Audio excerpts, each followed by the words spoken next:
All right, just to let you know who it is that's here. I'm John May from the 100 Club, and yeah, I'm going for a nice walk along the beach in which I intend to state my 100 Club pledge for the day, maybe work out what it is that I'm going to achieve. It's going to let me know that I'm still here and doing everything I can with vitality and purpose in the day.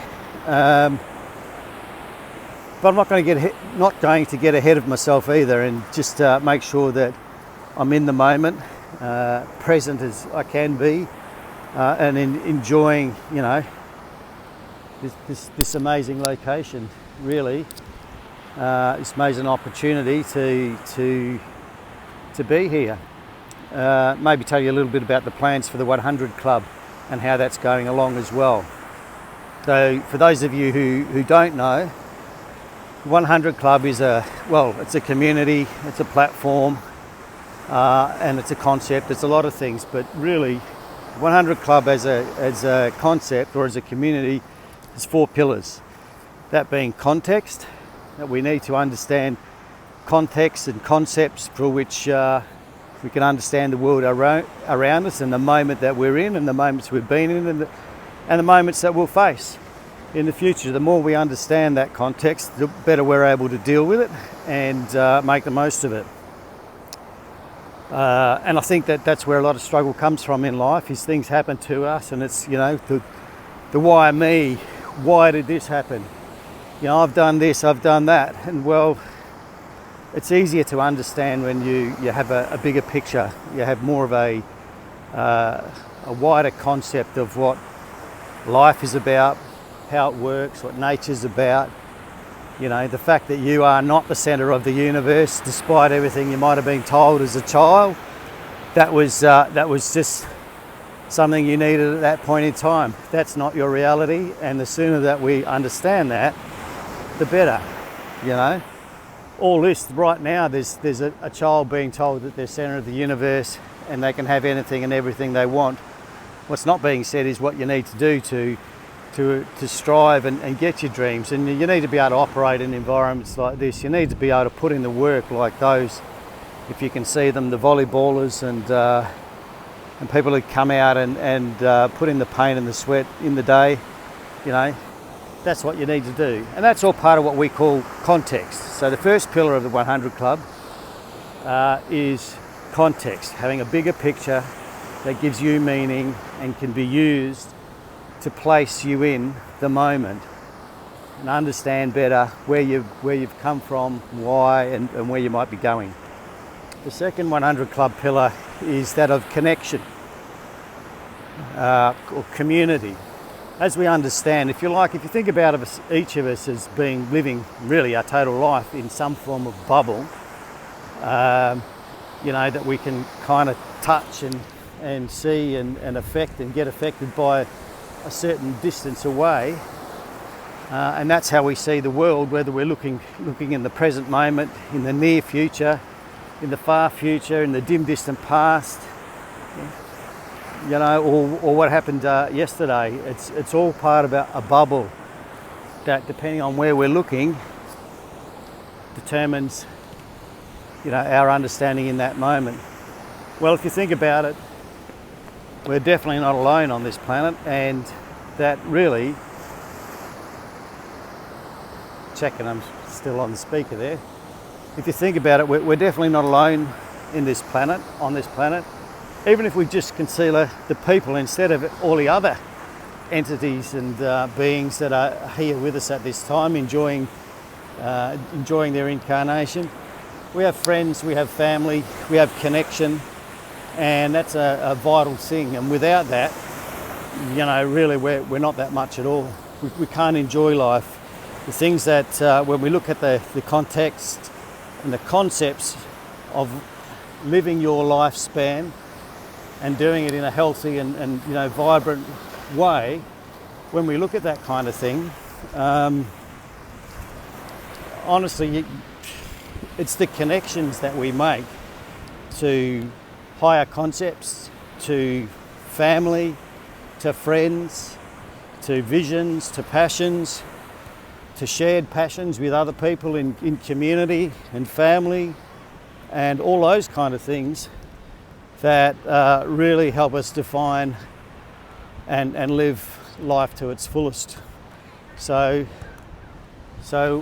that's the kind of thing that we need to think about when we talk about the connection or community that is a vital part of the 100 Club.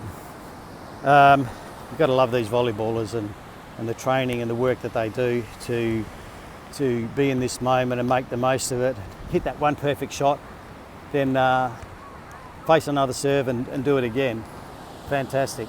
What a way to be training yourself for life. Where was I? We've gone through the importance of context, meaning. And by the way, let me just backtrack for a moment. When we talk about context, there's been so many people, so many giants of thoughts, action and experience that have gone before us that have helped, if you like, light the path or shine a light on elements of darkness and allowed us to see a little better and to not make the same mistakes that they made, not to have the same learnings, but freed us up for new learnings, new experiences, and or to make the most of the types of experiences that they've had. And yes, I'm talking about spiritual religious figures. I'm talking about the Leonardo da Vinci's and great inventors and people who, as individuals and society, whose shoulders we stand on, that our life is spent standing on their shoulders. And one day, maybe in some small or great way, we become giants, of a certain thought, a certain moment, a certain level of experience. And it is those concepts that can be added to the context that is then available for other people to do. So none of us, why do I or you or anyone want to go and reinvent the perfect wheel? It's been done. It's been done in spades. It's really about, let me stand on the shoulders of that invention. What can I do with the wheel? Where can that wheel take me and others? How can it ease the journey and take us further and free us up for other things? It's there's depths to this concept of context and concept. But the more that we understand and the more that we think about, the more we can be on the giant, standing on the shoulders of others, the further we can see and the further that we can go in this short time that is this particular existence. So, that also bleeds a little bit into the community in that side of things, or the connection side of things, in that we are trying to connect with other moments in time, in other thoughts, in other epiphanies, in other experiences, including the ones that we've had in the past and that we're going to have in the future, and to connect with others having the same experience or different ones that can be of use to us. And to be less esoteric about it and more specific, if we are not in community, honestly, it's you cannot. I'll tell you straight, you can't live to your fullest extent if you don't have connection. Connection is, vital. So we have to find ways to grease the wheels, back to that wheel analogy, and find ways to make it easier for people to connect, and not just connect, for low-level purposes, but to connect in ways that help each of us to get where it is when we know it that we want to go in life, whether it be in this particular day or whether it be this year, the rest of our lives, etc. The more that we understand what's important and share to us and share that with others, the more and that others share with us, the more that we can help each other get there, teamwork, synergy, all that comes into play. And a key part of that, just to go on with that point, a key part of that is really about the giving and taking. Honestly, one of the funniest things I've ever seen, and experienced personally is those moments when myself or someone else thinks that life is either all about taking from others and not giving back or paying forward, or is only about giving is actually equally as bad. We have to be giving and taking in equal quantities in fair exchange, and when we do that, that's life in balance. And if you don't have someone to receive, then how do you give? And if no one's giving, how do you receive?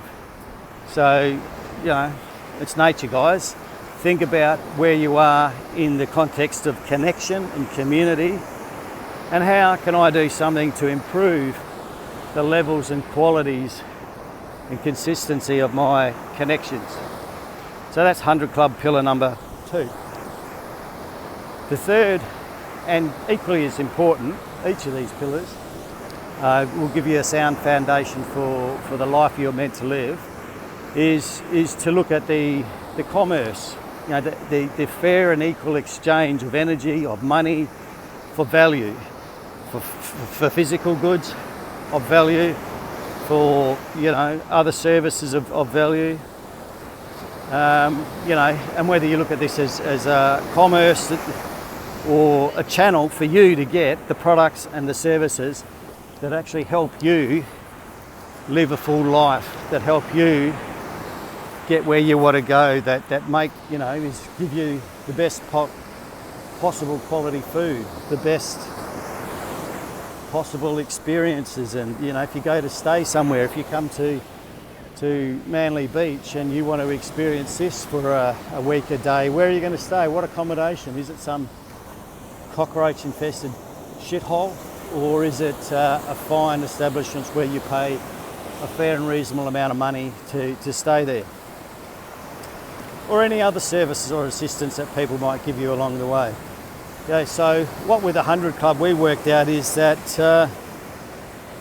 how do we, if we've got concepts of how we want to live and what's important, and to do things in a sustainable way and all that kind of lovely stuff, how do we channel our needs so that our needs come across the services and offerings of the right kind of service providers and product providers, to have a virtuous circle, to make sure that, and how do we trust things that are being offered to us? How often now do we get, fructose, and look at this piece of glass on the beach, terrible.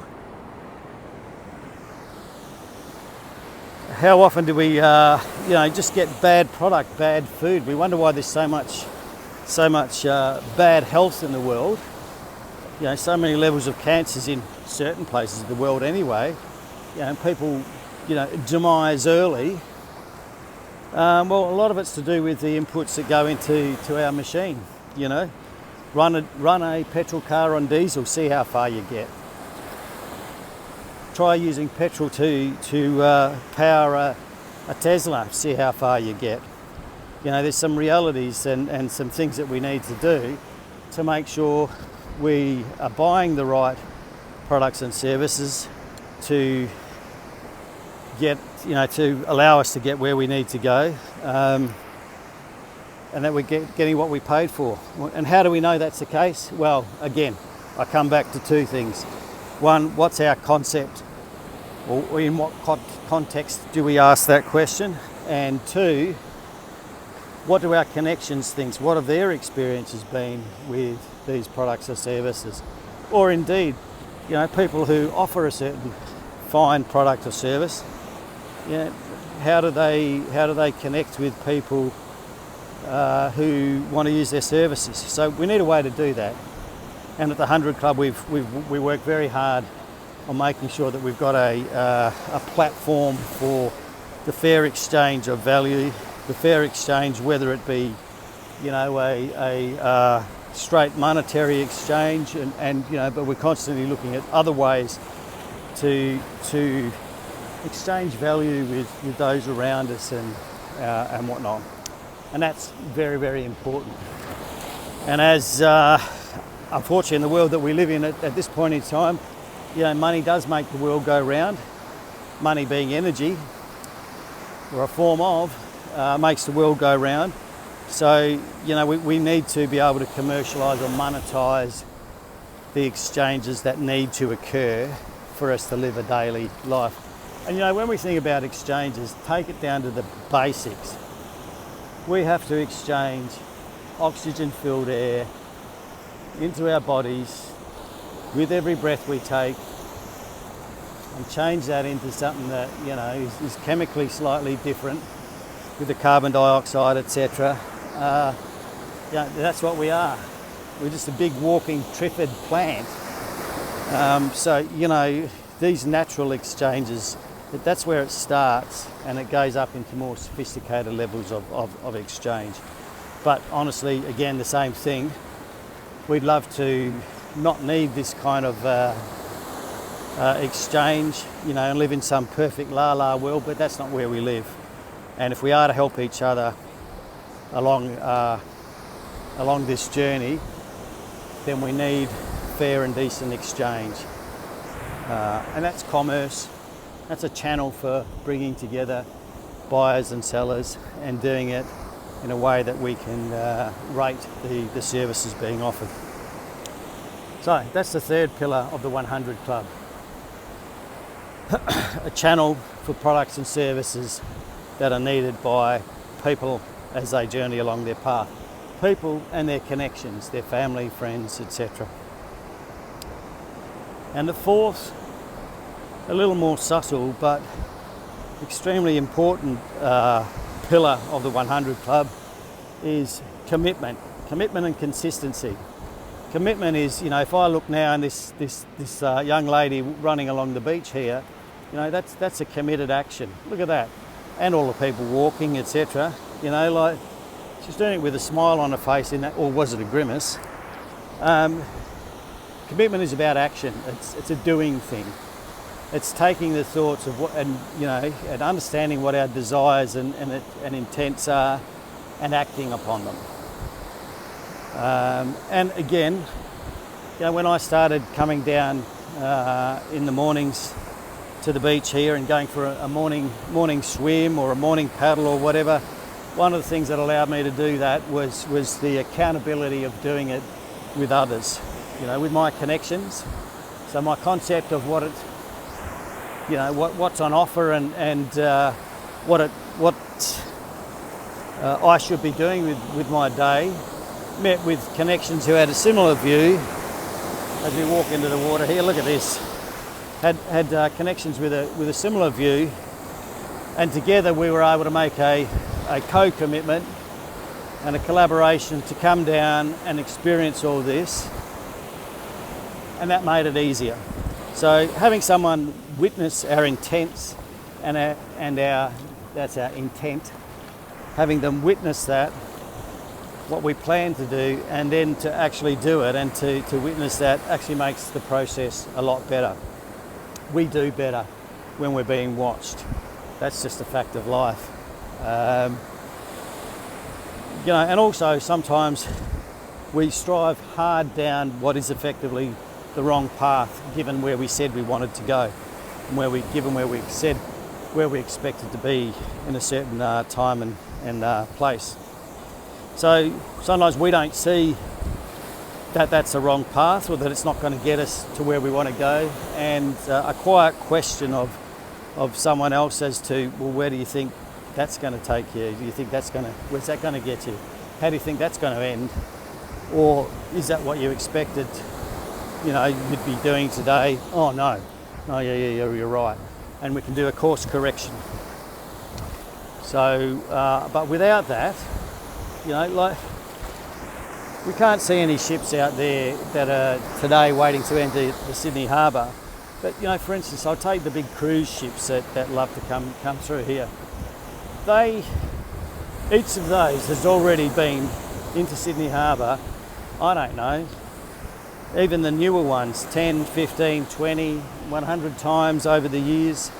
But each and every time, there's a pilot on board, and there's tugboats and others to guide that ship through the harbour, they just don't do it alone. You have somebody who has gone before you, who's had this kinds of experiences, you know. Again, and not only don't they do it alone with the people they get on board to help the captain steer his own ship, and that of, you know, be responsible for the lives, the souls on board that ship. In addition to those pilots, those guides, those coaches of captains, you've got navigation markers, you know, beacons, lights, lighthouses that show you the way, that help you understand your position in the world at the moment and where you're going. Of course, if your ship never leaves shore, then you don't have to worry about that because nothing much is happening. But when you take committed action, when you're on a path, then, you know, you've got to find ways to wayfind or get your position as you're going along that journey that allows you to work out if you're getting where you want to go and to make course corrections as required to get you there in the relevant time.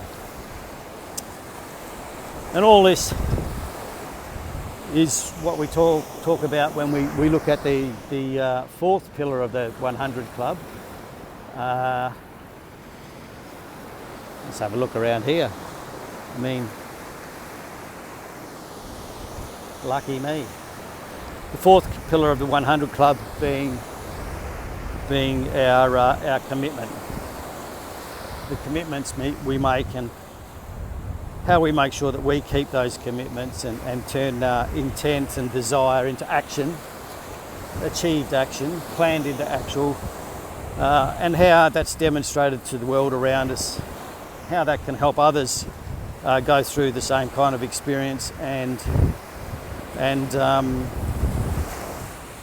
how that we can help others, you know, like if we chart a new path as the explorers, you know, supposed great explorers of certain parts of the world as they went about discovering other parts of the world that were already there even before they got there.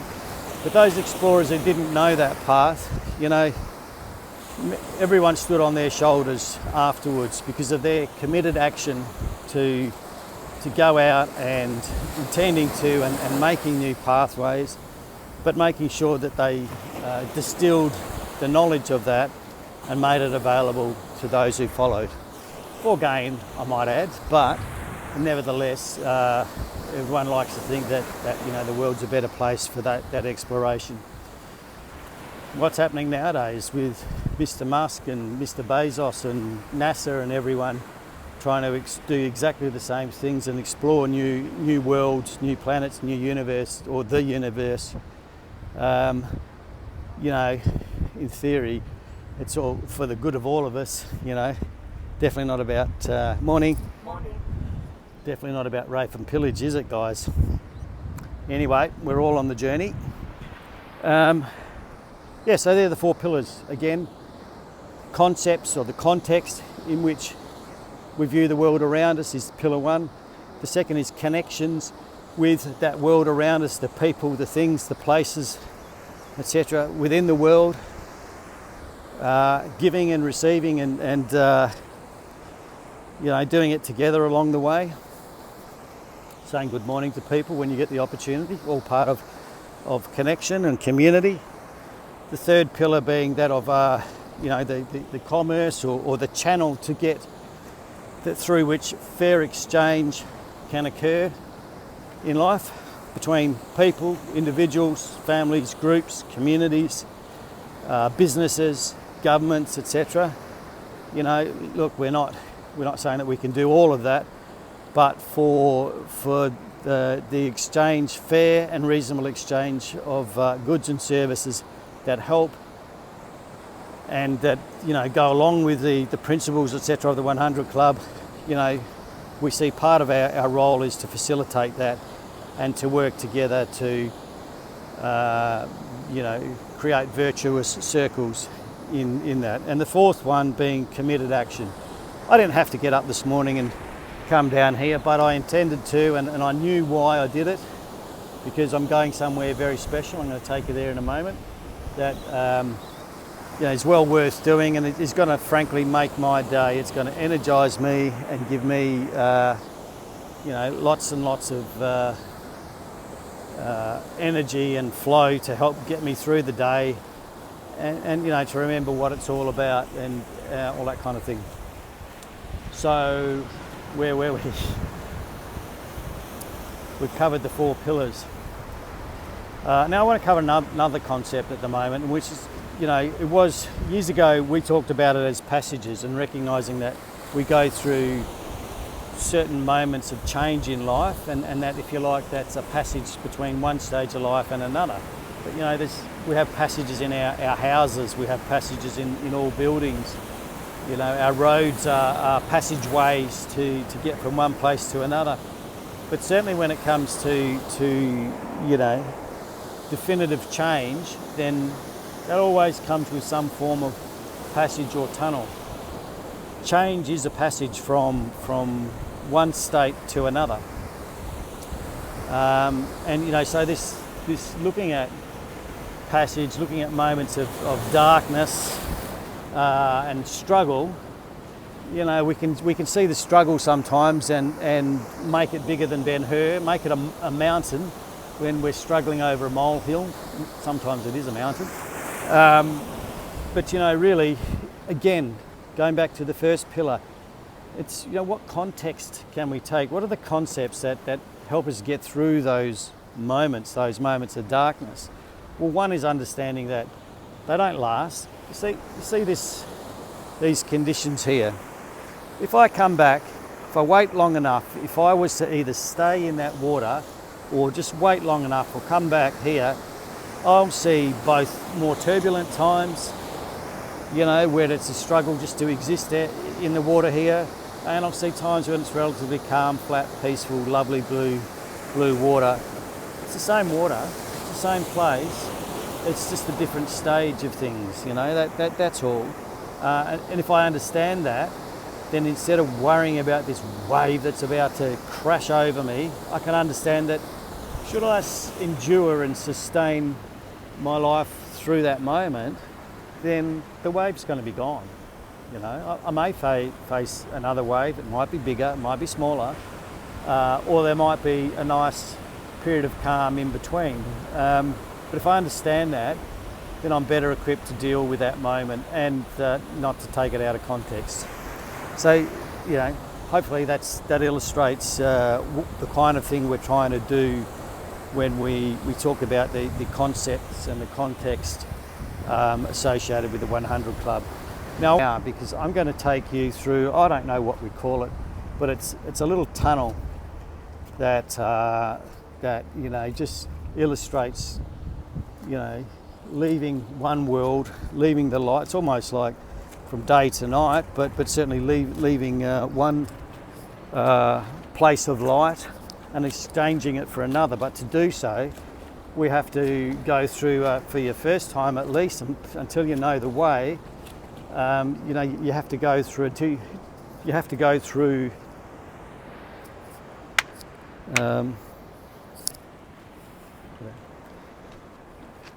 through moments of darkness and angst to get through to the other side, to see the light and get through the other side. So I'm going to walk you through one of the, I don't do it enough, but one of the best little experiences that really, they're the kind of moments that we all have, little ones and big ones in life, all the time in life. And but this just illustrates it to me, and it reminds me and keeps me down to earth and energized to do it. So it's gonna, I'll just turn the camera around so you can see it, and you can let me know what you think later.